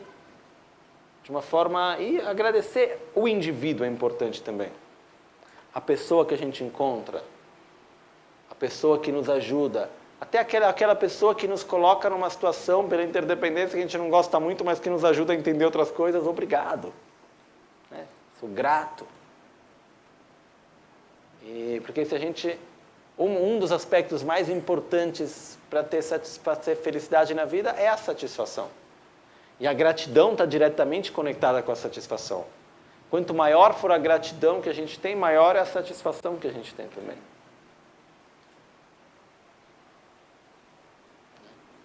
Eu sempre me lembro uma história de Lama Ganchen, que eu já contei algumas vezes, no qual ele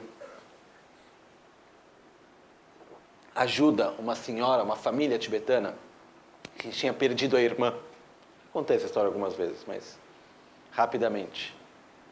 Lama Ganchen chega na Índia, em 63, e acontece que ele está muito pobre, materialmente não tinha nada, não tinha mal comida para comer mesmo. Ele tinha uma refeição por dia, aí quando ele ficava com fome, ele tomava água que passava na rua, assim, e acabou. Aí tem uma família que ajudou muito ele naquela época. Também não eram nada ricos, mas tinham um pouquinho a mais e ajudaram ele e tal. Então ele sentiu uma grande gratidão por aquela família. E ele sabia que naquela família, eles tinham uma... Aquela família tinha uma irmã da família que ela tinha saído do Tibete 30 anos antes, por volta dos anos 40. Antes disso, porque é uma história longa, mas ela tinha sido forçada para um casamento combinado. Ela não queria se casar de jeito nenhum com aquela pessoa. Aí ela fugiu. Fugiu para a Índia. E nunca mais ouviram falar dela. Aí o resto da família chegou na Índia 30 anos depois, sem ter ouvido falar uma palavra dela por mais de 30 anos. E o Lama Ganchen falou, eu vou encontrar ela. Não tinha Facebook. Sem internet.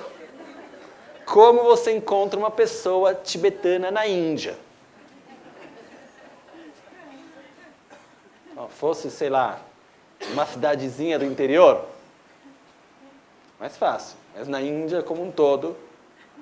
Aí ele escreveu uma carta Um texto assim no qual ele falava, estou procurando uma pessoa, ela veio do Tibete em tal época, o nome dela era tal, não sei o que, ele escreveu, estou procurando. Aí foi lá, distribuiu isso, escreveu, fez algumas cópias, conseguiu distribuir por vários lugares. Aí ele também fez várias cerimônias, os pujas, tal, se dedicou às rezas. Tal. Aí de repente ele recebeu uma resposta de alguém falando, eu acho que eu sei ouvir falar de um caso parecido, alguma coisa assim. Tem uma tibetana que já está há muito tempo aqui, que se encontra em Calcutá, não, em Bombay. Bombay, se eu não me engano. Bombay ou Calcutá? Agora me veio uma dúvida. Acho que é Bombay. E ela estava na Zona Vermelha. Qual que é a história? A Lama Gante foi lá, foi procurar, encontrou a tal da irmã, que na verdade ela tinha fugido para sobreviver, ela acabou se tornando uma prostituta na Índia. E quando ele encontrou lá 30 anos depois, ela já tinha a própria casa de prostituição. Ela estava rica. Então ela estava lá naquela região, ela mal nem era mais conhecida pelo nome tibetano dela, mal já falava tibetano mais, tal. Ele conseguiu. Aí o problema foi convencer ela para ir rever a família também. Outra história. Aí ele conseguiu levar ela para reunir a família. Foi super importante por vários sentidos. Depois ela deixou a vida que ela fazia, ela foi morar com o resto da família também, onde eles moravam, fez toda uma coisa e foi incrível assim o que ele fez. Aí quando ele voltou, que tinha conseguido contato, reencontrou a irmã, uma coisa quase impossível, a família, para agradecer ele, o atendente dele que foi junto, deu um cobertor para cada um. E o Lama Gante, que não tinha nada, ele cobertor super útil, ele falou, nossa, que bom, muito obrigado, ele não esperava nada em troca. O atendente ficou super mal. Falou, o quê? Um cobertor? Só o que a gente gastou de passagem de trem. Não vale o cobertor. Né? Mas era o fato de ter uma pequena expectativa baixa, satisfação alta. O Lama Gante contou essa história nesse contexto, que ele falava, eu tinha nenhuma expectativa daquilo que iam me dar. A minha expectativa, minha alegria era pelo que eu fiz. Eu não queria nada em troca, eu já tinha gratidão pelo que eu tinha recebido dessa família. E eu estava feliz da vida de poder fazer algo por eles. Meu atendente estava esperando algo em troca. Que alguém conhece, é o Champa, que mora na Itália hoje. E quando ele recebeu só o cobertor, ele ficou mal. Ele falou, como assim? Então ele ficou super insatisfeito, nervoso, bravo, etc., porque não recebeu bastante. Mas o bastante não é em relação à quantidade ou não, é a expectativa que cada um tinha. Então, quanto menor a expectativa, maior é a satisfação. Quanto maior é a gratidão, também maior é a satisfação. Então, é muito importante a gente cultivar a nossa gratidão. E tudo isso são aspectos que não vêm de uma forma natural e espontânea. Que a nossa mente, ela funciona na base da familiarização, de hábitos. Então, a gente não está acostumado a agradecer. Não dizer, obrigado, não é verbalmente agradecer, é sentir gratidão. É aquela coisa que se diz, tenha gratidão por aquele que te ensinou a ler e escrever. Por quê? Ele era pago para ensinar. Mas se não fosse por aquela pessoa que te ensinou, você não poderia estar lendo hoje. Ter gratidão pelas outras pessoas, pelo que elas fazem no nosso dia a dia, na interação que a gente tem. Desde aqueles que vêm nos servir no restaurante, ou aquela pessoa que está limpando a rua, ou aquele que está pegando o lixo, ou qualquer outra pessoa que faz parte da interação da vida que a gente faz. Se não fosse por cada um, a gente não estaria aqui. Então, sentir gratidão. E quando a gente consegue sentir gratidão, a gente se sente mais amado também. Porque a gente vê o quanto que a gente recebe, diretamente ou indiretamente, constantemente. Né? E no nosso caminho espiritual, se diz que uma das principais qualidades é sentir gratidão. Pelos nossos guias espirituais, pelos nossos mestres, é muito importante ter gratidão. Porém, se a gente não tiver gratidão para as coisas do dia a dia, a gente nunca vai conseguir ter gratidão pelo Guru. Nunca. Então, muito importante a gente poder cultivar essa mente, porque ela não vem natural e espontânea. O aspecto que a gente falou hoje sobre aceitação. Vem espontâneo? Não. Por isso que é necessário cultivá-lo. É lembrando, é repetindo, um dia após o outro, que a gente chega lá. É um aspecto que eu já falei aqui 1000 vezes, mas repito por mais 1000 vezes, e mais 1000 vezes depois também, se for necessário. É o fato que a gente, muitas vezes, vive na ideia que é o bastante entender. Se a gente olha o nosso próprio processo de estudo, etc., muitas vezes é baseado no quê? No entendimento. Uma vez que eu entendi, acabou. Na verdade, o entendimento é importante, mas é apenas uma primeira parte. Depois a gente tem que compreender, fazer daquele conhecimento nosso, próprio, não ter mais dúvidas sobre ele. Depois a gente precisa se familiarizar. A gente tem que repetir aquilo tantas e tantas e tantas vezes, até que aquilo se torne algo natural e espontâneo. Então, a repetição no budismo assim, é uma coisa extremamente importante. E nenhuma, nem duas, nem 10, milhares e milhares e milhares e milhares e milhares de vezes a gente vai estar lá repetindo a mesma coisa. Por quê? Porque é através da repetição que a gente vai ter a familiarização com aquilo até que aquele aspecto seja natural e espontâneo dentro de nós. Então, uma coisa que de vez em quando, eu não posso dizer que eu fico em dificuldade, não é essa palavra certa, né? Mas eu observo, cada coisa que a gente tem no Ocidente, a gente sempre quer ter um curso novo, um ensinamento novo, né? Então vai lá, que ensinamento Lama vai dar? Não, mas isso já deu. Mas eu já recebi isso. Ah, que iniciação vai ser? Mas aquela iniciação eu já recebi. Não tem uma coisa nova, que legal. Tá. Na verdade, a tradição, ela não é de ficar dando coisa nova. A gente repetir a mesma. Porque a pergunta é, muito bem, esses 3 principais aspectos do caminho, quantas vezes você já ouviu? Umas 4.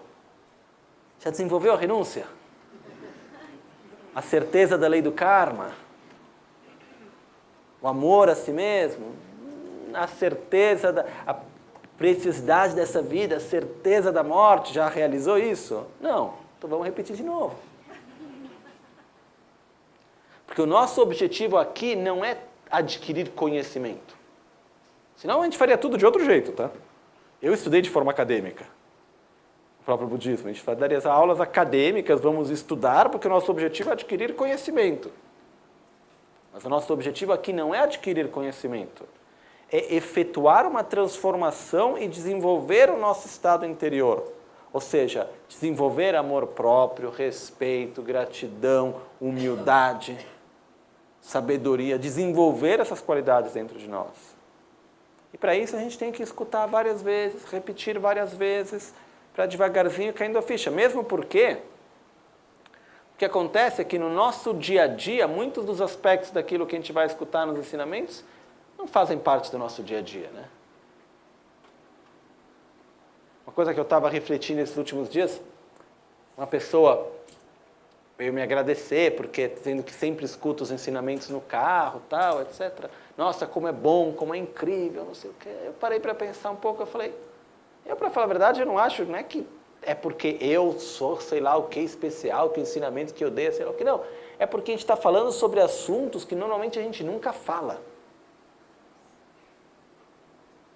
São coisas simples, fáceis muitas vezes, algumas vezes um pouco difíceis, mas muitas vezes são coisas simples e fáceis e óbvias, mas que a gente não fala, não faz parte do nosso dia a dia. Quantas vezes que a gente para conversar da impermanência com alguém? A gente senta, não, vamos tomar um café hoje. Nossa, você viu como as coisas estão se transformando? Por que a gente se apega à permanência dos fenômenos? Muito mais fácil falar da atriz, ou do ator, ou da novela, ou do político. Ou do cabelo de uma e da roupa do outro. Então, o fato de a gente tocar em assuntos que são fundamentais e profundos faz a diferença. E assim, eu acho que é muito importante a gente conseguir preencher uma parte da nossa vida com isso.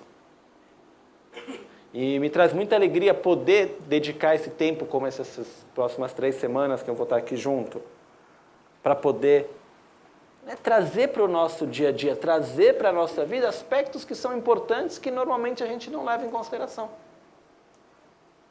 Então, isso para mim é muito importante. E saber que hoje em dia também, através das tecnologias, ou seja, vídeo, áudio, internet, etc., é possível chegar a muitas pessoas e trazer essa presença para o nosso dia a dia. Porque a gente precisa repetir. Se a gente se pergunta, as coisas são permanentes ou impermanentes? Qual a resposta? Impermanentes. Como que elas aparecem para nós? Como se fosse permanente. A gente vê uma coisa e a gente acha que o dia seguinte vai estar igual. Mas na verdade não é. A gente tem que repetir. Repetir, repetir, repetir. Aí gradualmente aquilo vai entrando, a gente vai familiarizando, até que um dia a gente não precisa mais de palavras, aquilo faz parte da nossa vida. Uma pessoa hoje me fez uma pergunta, falou, nossa, Lama, por que os pensamentos negativos vêm com tanta facilidade e tem que colocar tanto esforço para gerar um pensamento positivo? Uma simples razão. Depende com o que nós estamos mais acostumados e familiarizados. Se a gente estiver mais acostumado com pensamentos positivos, vão vir com muito mais facilidade. Porém, quanto mais raiva eu tiver, mais raiva eu vou ter. Quanto mais inveja eu tiver, mais inveja eu vou ter. E assim por diante.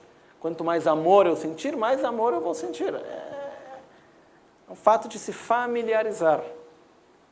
E por isso que um dos aspectos importantes na familiarização é a constância, que nem fazer fogo com madeira.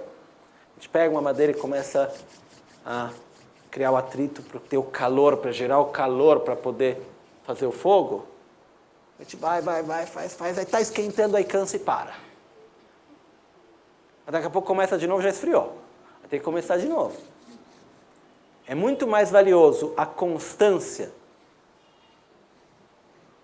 do que a força num momento breve. Em tibetano se diz Ngechung Pusuk. É aquela renúncia naquele momento, aquele fogo de palha, assim. Então eu vou atingir a iluminação, aí faz um esforço por uma semana para se tornar um Buda, e de repente, quando viu, não foi, aí esquece de tudo. Não funciona assim. O resultado vem através do nosso dia a dia, através da constância. E uma coisa que me traz alegria é ver muitas pessoas que eu vejo nesse momento aqui, que estão aqui a cada vez que eu venho, de ano após anos. A gente está aqui com constância, cada um na própria montanha-russa da própria vida, mas com constância seguindo a mesma direção. E não é o budismo, a tradição, um Gelupa, não é isso. É o nosso caminho interior que a gente vai seguindo. E muitas vezes pode até parecer lento, mas o importante é que a gente esteja indo na direção certa. Então, dentro disso, me traz alegria, ao mesmo tempo, me traz, como eu posso dizer,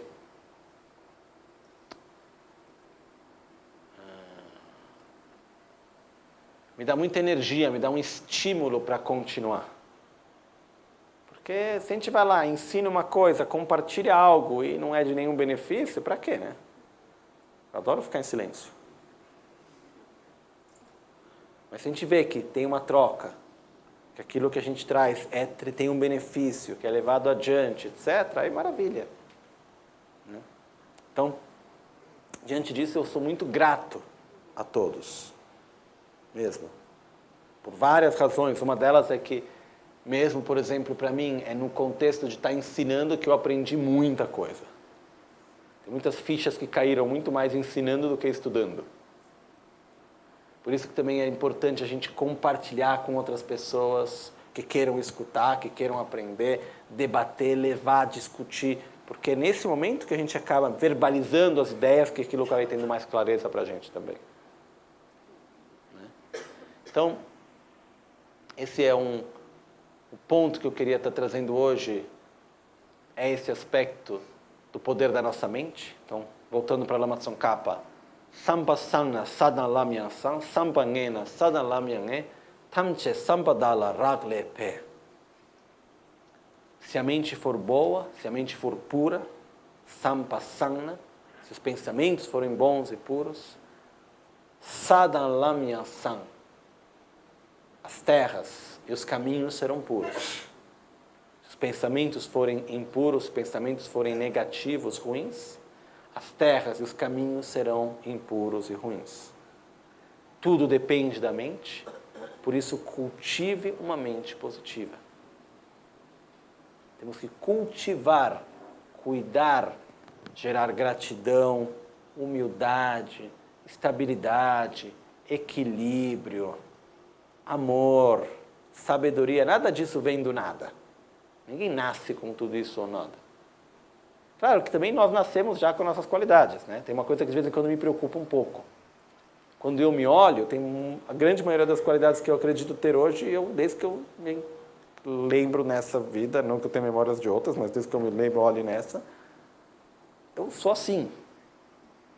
Muitas coisas para mim são naturais. O que por um lado, para mim é uma prova que a gente leva as nossas qualidades de vida em vida, e por outro lado eu falo, nossa, passaram 34 anos e eu não melhorei nada. Será que não aprendeu algumas coisinhas assim? Tem coisas que melhoraram também. Não é que eu vejo essa grande mudança nesses anos de vida até hoje. Tá? Que bom que não foi para o lado negativo também, mas não é que eu vejo essas grandes mudanças. Isso nos mostra uma outra coisa também. O processo de crescimento e desenvolvimento espiritual é lento e gradual. Porém, ele é estável. Mas é lento.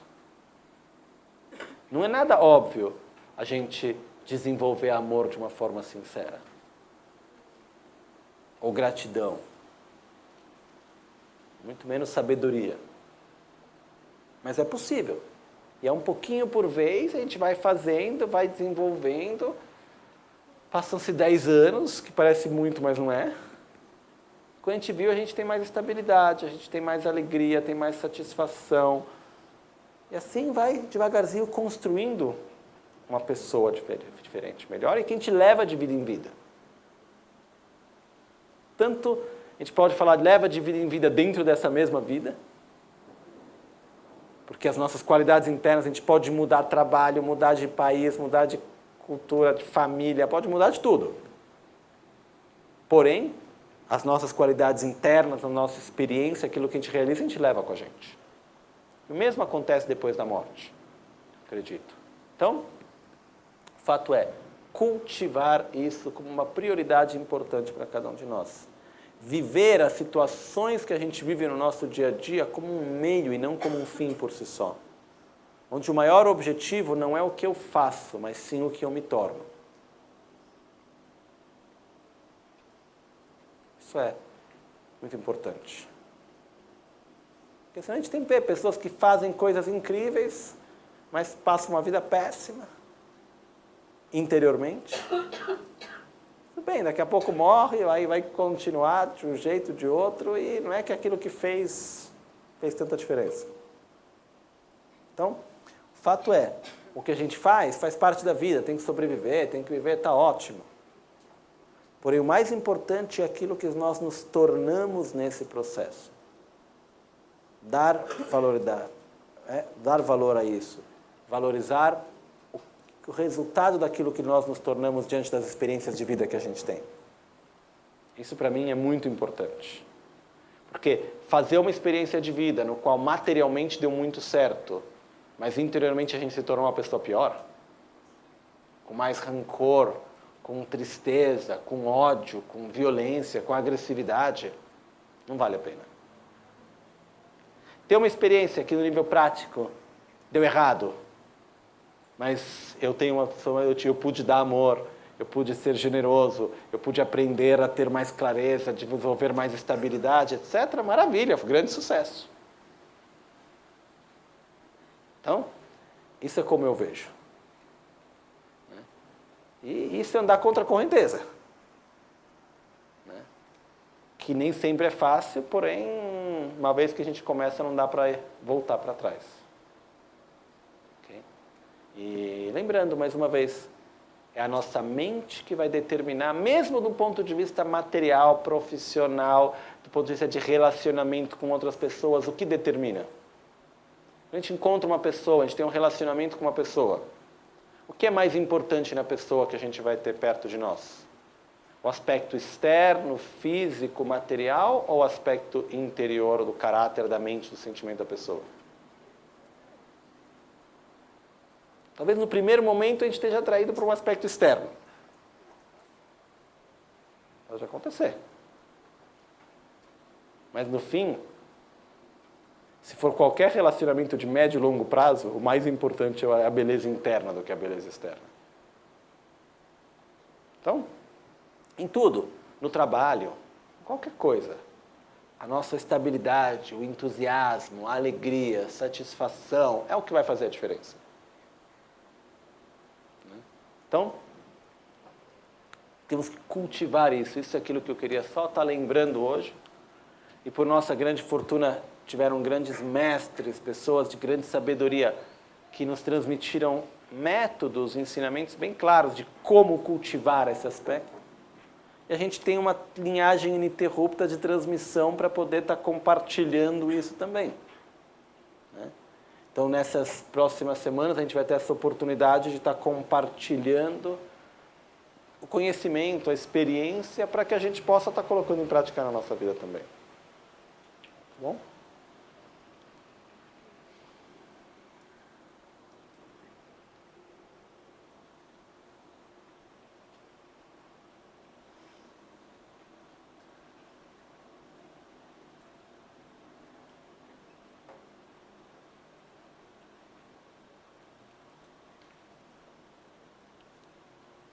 Um equilíbrio que é difícil de encontrar, mas que é importante, é o equilíbrio entre ter um objetivo alto, saber se direcionar no futuro, porém viver com satisfação no presente. O fato de termos satisfação no presente não quer dizer que a gente deixa de ter objetivos para o futuro.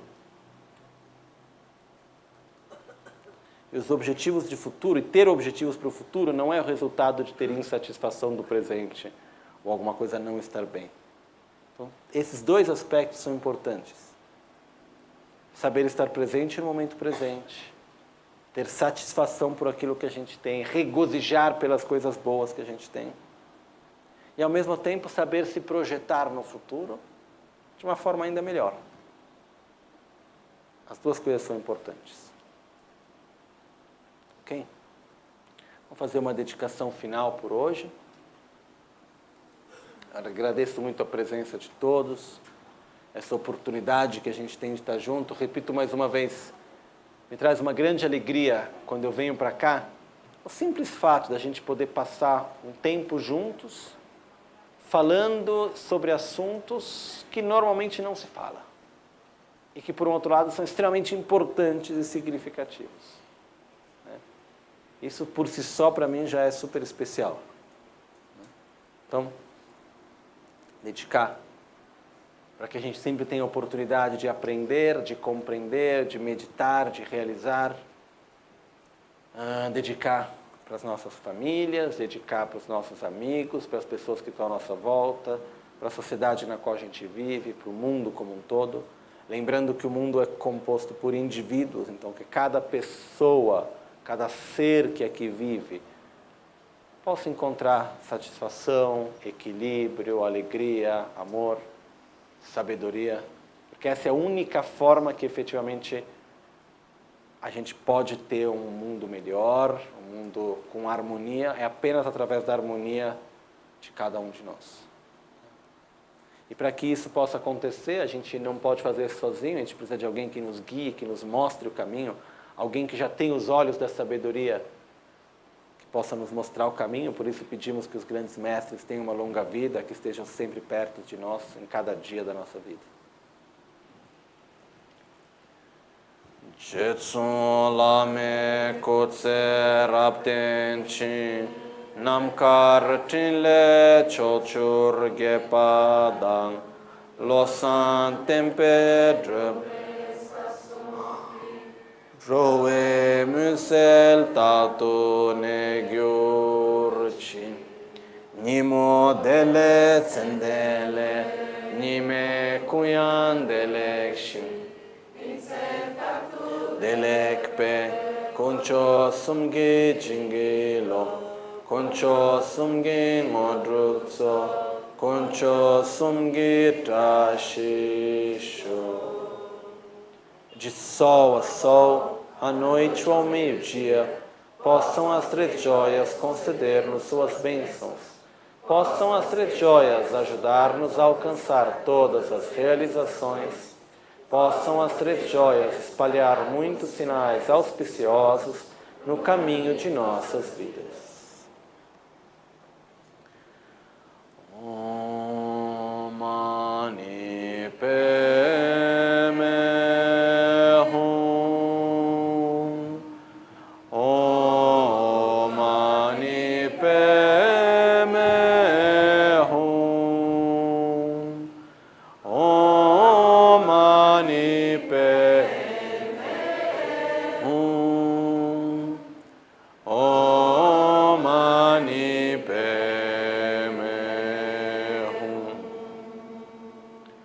Om Vagishvari Mum.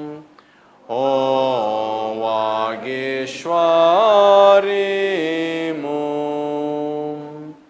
Om Vagishvari Mum. Om Vagishvari Mum. Om Vajrapani.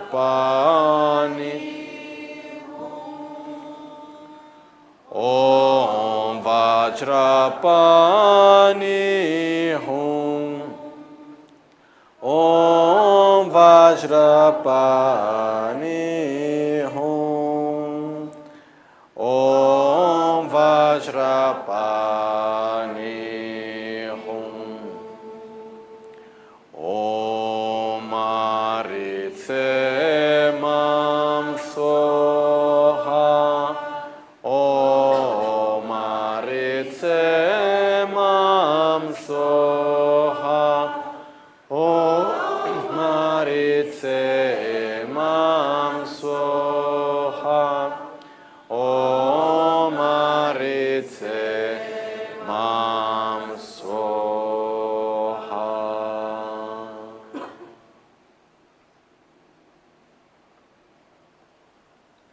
Antes de concluir com um verso que eu transmiti da última vez que eu estive aqui,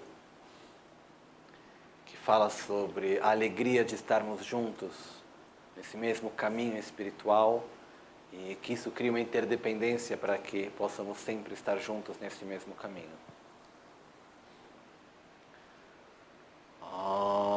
Ahoya Sante Nyurlam Samodikapa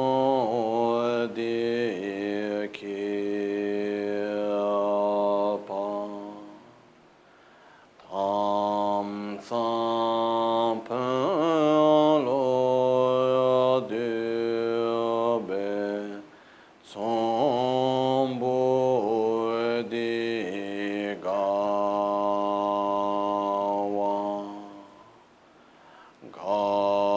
Gaiki Santo Chope Sokorgi Payalam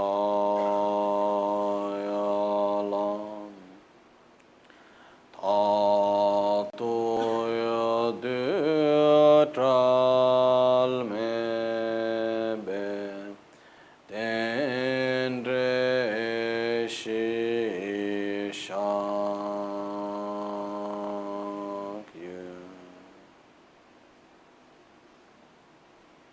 Chashidele. Muito obrigado e nos vemos amanhã, depois de amanhã e assim por diante.